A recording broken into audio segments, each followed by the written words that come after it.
Oi, Eliane, bom dia. Bom dia, Raíssa e Carolina, ouvintes. Bom dia, Eliane. Chegamos à sexta-feira, dia de olhar um pouquinho sobre a reunião do Conselho Monetário Nacional que estava na pauta da semana, todo mundo querendo acompanhar o que iam falar os representantes, né, o trio que compõe esse conselho. Não falaram muito, pelo jeito. Pois é, a gente passou a semana inteira esperando essa reunião do CMN, né, o Conselho Monetário Nacional, que a gente, em vez de chamar CMN, chama de CMN. E aí, o que aconteceu? Aconteceu o seguinte, que não foi um chazinho de comadres, um chazinho no fim da tarde. Foi um almocinho de amigos tentando uma DR, tentando discutir a relação. Eles almoçaram antes, o Roberto Campos Neto do BC, o Fernando Haddad da Fazenda e a Simone Tebet do Planejamento. Almoçaram antes, tiveram um longo almoço e depois fizeram uma reuniãozinha formal sem pauta. Não tinha nada efetivamente para discutir. A grande discussão seria sobre a mudança na meta da inflação. E como isso não foi discutido, como isso não estava na pauta, a reunião acabou não servindo para nada. O almoço é que serviu para acertar alguns parâmetros, né? A gente viu que o Roberto Campos Neto do BC, apesar de atacado pelo Lula, ele baixou a bola, ele deu 3 entrevistas, uma para o Roda Viva, depois ele foi para o encontro com enfim, mundo do capital, depois ele foi no Congresso Nacional, e ele, nesse tempo todo, ele não está numa linha beligerante. Ele não foi para o ataque, ele não partiu para o bate-boca. A última manifestação dele foi de simpatia pela pauta social. E o Lula fica indo e voltando, mas agora o Lula fala, se o Campos Neto quiser ir comigo, eu levo ele para ver o que são os pobres brasileiros. Ele quis dizer que o Campos Neto é da elite e não entende pobre. Mas não é nada disso. O Campos Neto até se manifestou a favor das políticas sociais. Ele só usa o instrumento dos juros altos, altíssimos, os mais altos do planeta, como, aliás, várias vezes na história recente a gente viu, né? Porque é preciso conter a inflação. A inflação que corrói a renda e corrói a sobrevivência, as chances de sobrevivência dos pobres brasileiros, né? Porque inflação significa menos comida na mesa, né? Menos ir e vir, menos chances de um lugar ao sol para os pobres, principalmente. Então, como é que está a coisa nesse momento? Nesse momento tem um cessar-fogo, né? A intenção dos 3 atores do CMN é parar de ficar batendo boca em público, né? Acalmar aí a agitação do mercado, defraudar, eu detesto esse verbo, defraudar uma bandeira branca, mas a situação, na verdade, objetivamente, continua na mesma, né? Porque a autonomia do Banco Central não vai ser mexida. O presidente do Senado e da Câmara já disse que não são a favor dessa pauta. Eles lideravam a Câmara e o Senado quando isso foi aprovado, sob aplausos da sociedade brasileira. Então eles não vão mexer nessa cumbuca, né?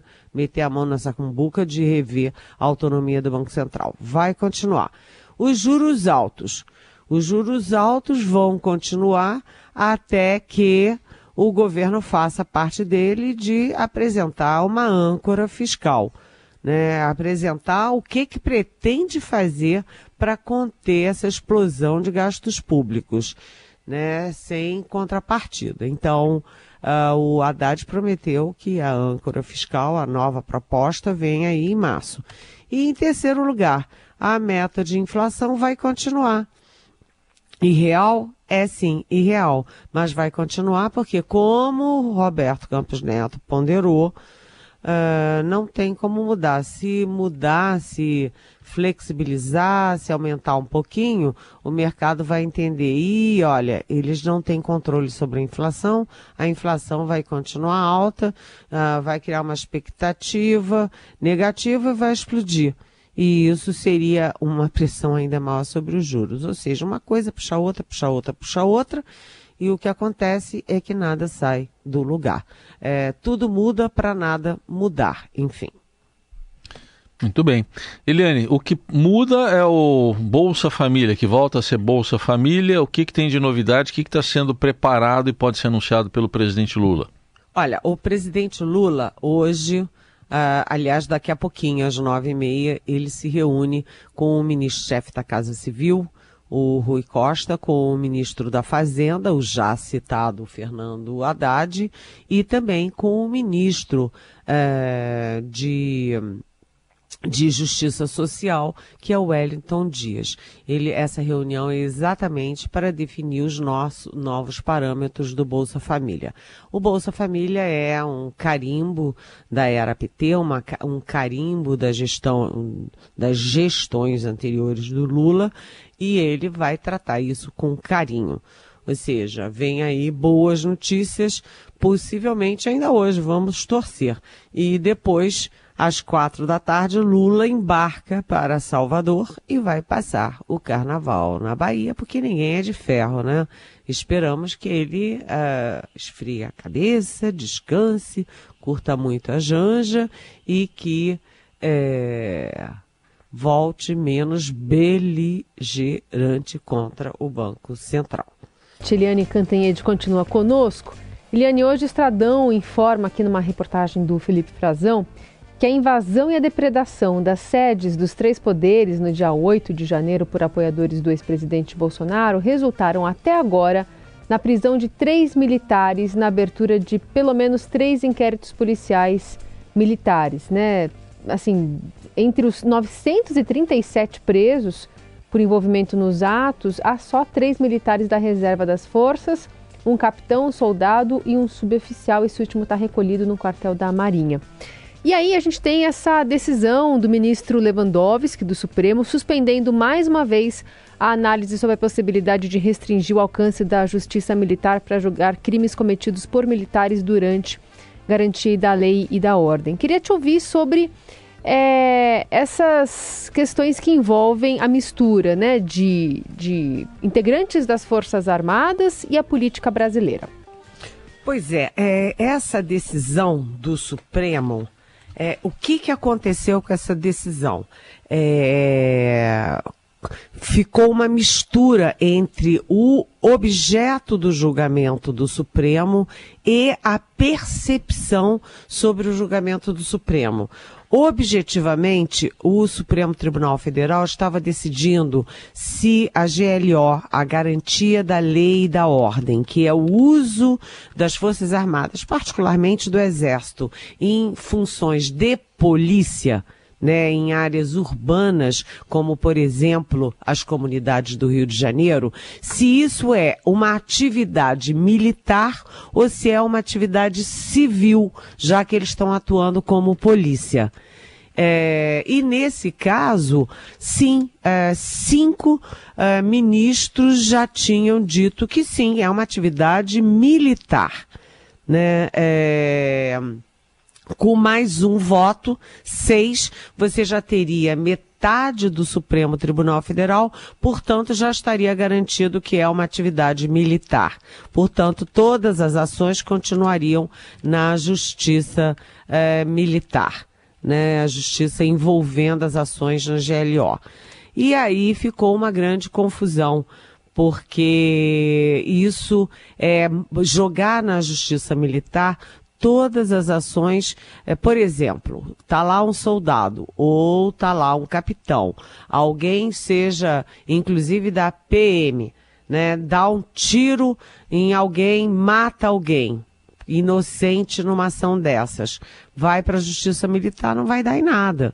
E aí um ministro do Supremo estava me lembrando o caso do Evaldo Rosas, que era um músico do Rio de Janeiro, estava indo com a família, a mulher, os filhos, a sogra, o sogro, para uma festinha de criança num domingo, foi confundido com um bandido, ele que era negro, era um homem negro, e a PM do Rio de Janeiro deu 267 tiros na direção do carro dele, acertou mais de 60 tiros no carro, matou o Evaldo Rosas, feriu o sogro dele e ainda matou um lavador de carros que estava perto, o Luciano.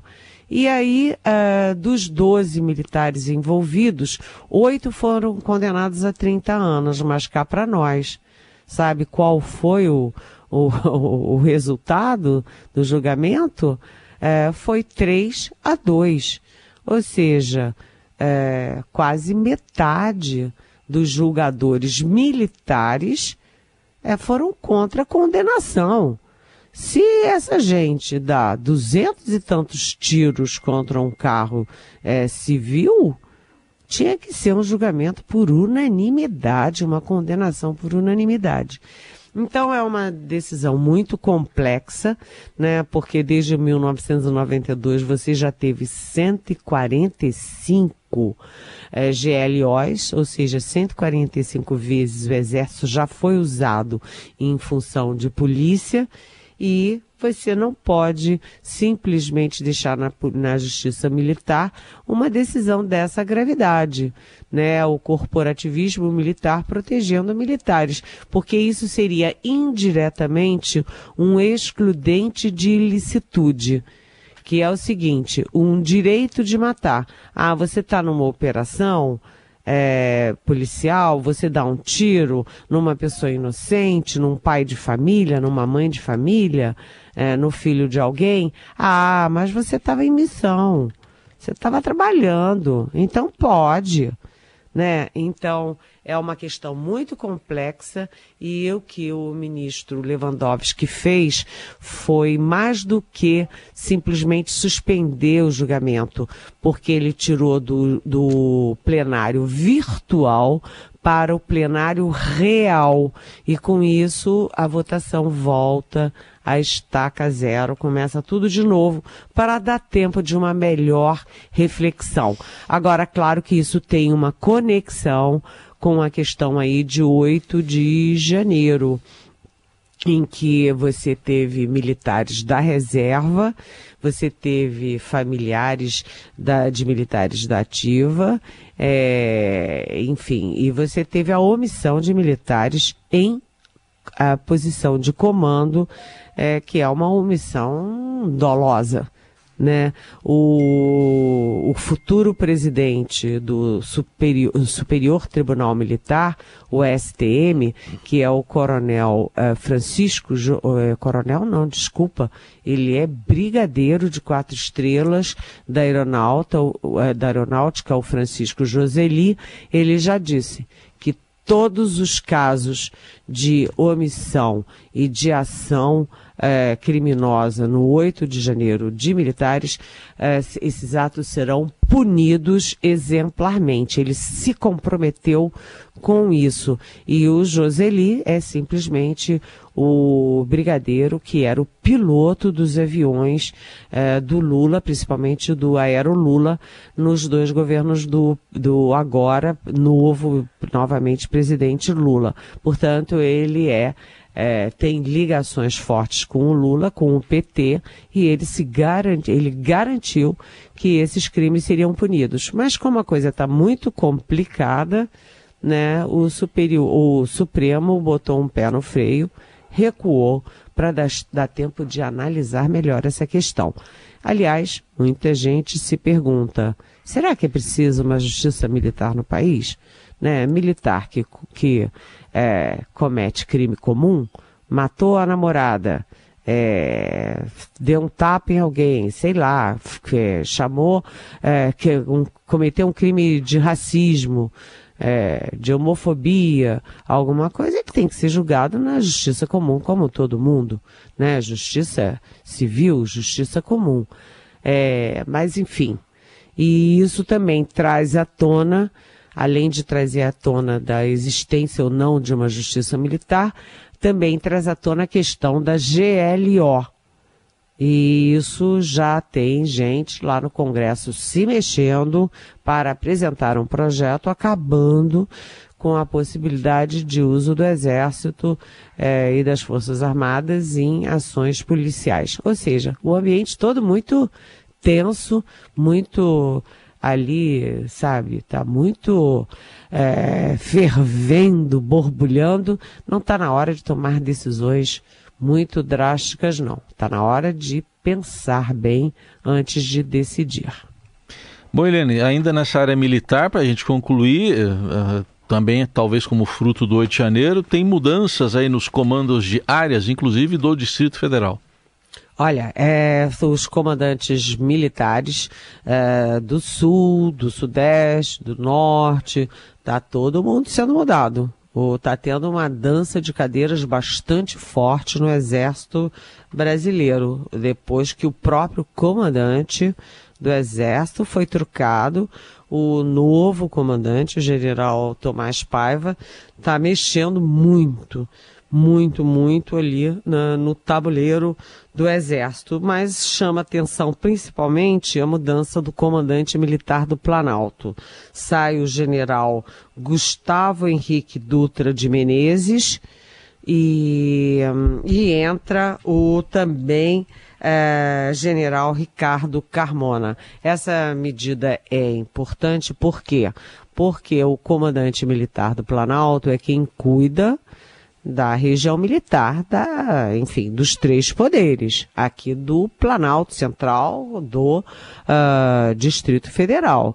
E a gente viu que no 8 de janeiro os militares não estavam nem aí, e está sob a responsabilidade do CMP, Comando Militar do Planalto, por exemplo, o Batalhão de Guarda Presidencial, o BGP, que cuida da segurança do Palácio do Planalto, da Presidência da República, e que não estava efetivamente de prontidão, não chamou tropa extra, não agiu quando invadiram o palácio. O pior é que o presidente Lula já disse, o palácio não foi assaltado, não precisaram quebrar vidraças e a porta estava aberta, os terroristas abriram a porta e entraram. Os vidros foram quebrados de dentro para fora, não de fora para dentro.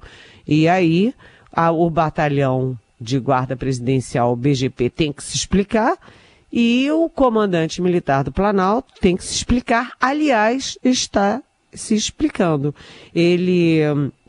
Esse general Gustavo Henrique Dutra de Menezes, ele saiu de fininho, porque ele saiu de uma posição importante, que é comandante militar do Planalto, e foi para a subchefia do Estado-Maior do Exército. Ou seja, ele, em bom e claro português, foi escanteado, o que me lembra 2 situações. Há muitas outras, mas me lembra 2.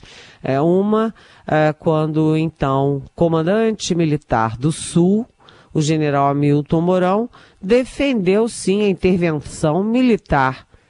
Ah, não, tá uma bagunça, precisa pensar nisso. Ele defendeu a intervenção militar. Isso é golpe.